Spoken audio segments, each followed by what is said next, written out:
let's move on and a quick run through of setting up Twitter. So just go to twitter.com. I know I sound like a bit of a salesman for Twitter, so I can assure you that's not the case. But set it up, and then as you can see here, this is my account. I'll get onto that later. But once you have set it up, you then want to go to something called tweetdeck.twitter.com. Now that is a system which basically streams live tweets rather than you have to interact with the platform. So it allows you to monitor the tweets live of the people that you follow.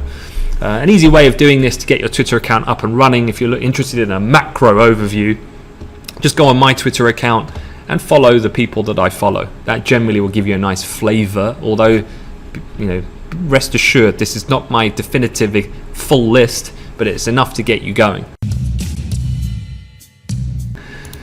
If you go on Tweetdeck, then what you need to do is basically organize your columns. When you go onto Tweetdeck, you'll see in the top right hand corner of each column is a little settings bar. I would eliminate all columns and then start fresh. So when you click on the plus sign here, when you're on Tweetdeck, which is on the left hand side, click on home, select your account, and that will show you everyone you follow.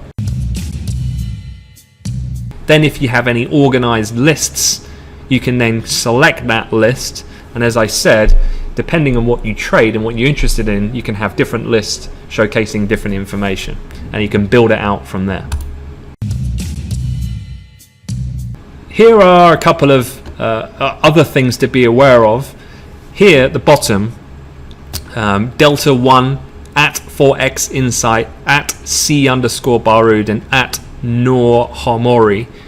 These are 4 people on Twitter that have a slightly different purpose. So rather than journalists or analysts or people like me putting out insight and opinion, these guys typically copy a lot of information that comes out on major news terminals and then reshare it in an almost instantaneous fashion.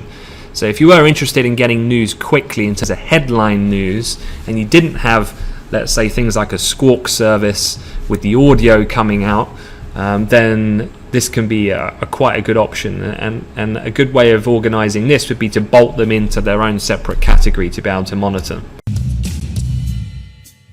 So hopefully that was insightful. I've had a lot of requests to do this video over the years, so hopefully it's going to be useful for you and you've enjoyed it, and it's opened your mind to a little bit of the way to view and approach using Twitter to trade and to monitor news. Any questions at all, please do feel free to leave a comment and I'll be happy to help further.